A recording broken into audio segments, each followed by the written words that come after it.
इंसान बनो। मैं अपने दोस्तों के साथ फेमस लस्सी की दुकान पर बैठा था। हमने लस्सी का ऑर्डर दे दिया था।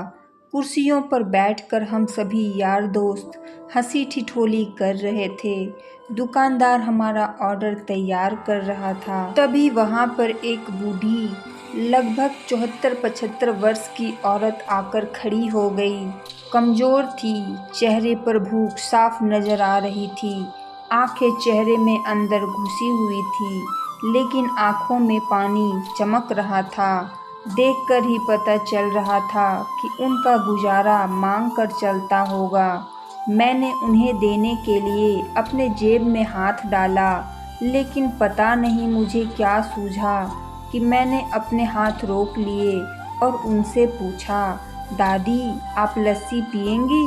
मेरी ये बात सुनकर दादी कम और मेरे दोस्तों को ज़्यादा आश्चर्य हुआ, क्योंकि अगर मैं उन्हें पैसे देता तो 5 या 10 रुपये देता, लेकिन लस्सी तो 40 रुपये की थी। बूढ़ी औरत हिचकिचाते हुए हाँ बोली और उन्होंने अपनी मुट्ठी में पकड़े 15 रुपये जो उन्होंने मांग कर इकट्ठा किए थे, मुझे देने के लिए मेरी ओर बढ़ाए। मैंने पूछा, ये क्यों? तो वो बोली, इन्हें अपने पैसों में मिलाकर मेरी लस्सी के पैसे भर दो।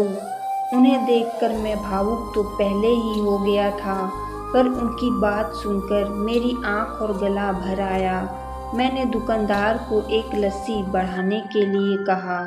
मैंने दादी के पैसे नहीं लिए, इसलिए उन्होंने अपनी मुट्ठी वापस खींच ली। सबको लस्सी दे दी गई। मैंने अपनी और दादी की लस्सी के गिलास उठाए और एक दादी को दी। मैं और मेरे दोस्त कुर्सी पर बैठे थे और दादी वहीं पर हमारे सामने ज़मीन पर बैठ गई। मैं अपने आप को लाचार और गरीब महसूस करने लगा, क्योंकि दुकानदार मेरे दोस्त और बाकी के ग्राहक कहीं कुछ बोल न दे, इसलिए मैंने बेचारी भिखारी दादी को कुर्सी पर बैठने के लिए नहीं कहा। मैं घुटन महसूस करने लगा।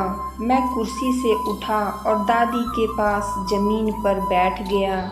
ऐसा करने के लिए मैं आज़ाद था और इससे किसी को कोई परेशानी हो, इसका भी कोई प्रश्न था ही नहीं। मेरे दोस्त बड़ी अजीब नज़रों से मेरी तरफ देख रहे थे।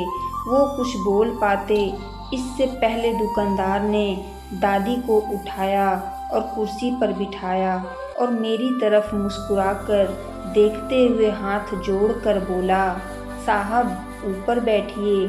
मेरी दुकान पर ग्राहक हज़ारों आते हैं, लेकिन जिसमें इंसानियत हो वो कभी कभी आते हैं। अगर आप लोगों को मेरी स्टोरी पसंद आई तो प्लीज़ लाइक एंड सब्सक्राइब ज़रूर कीजिएगा।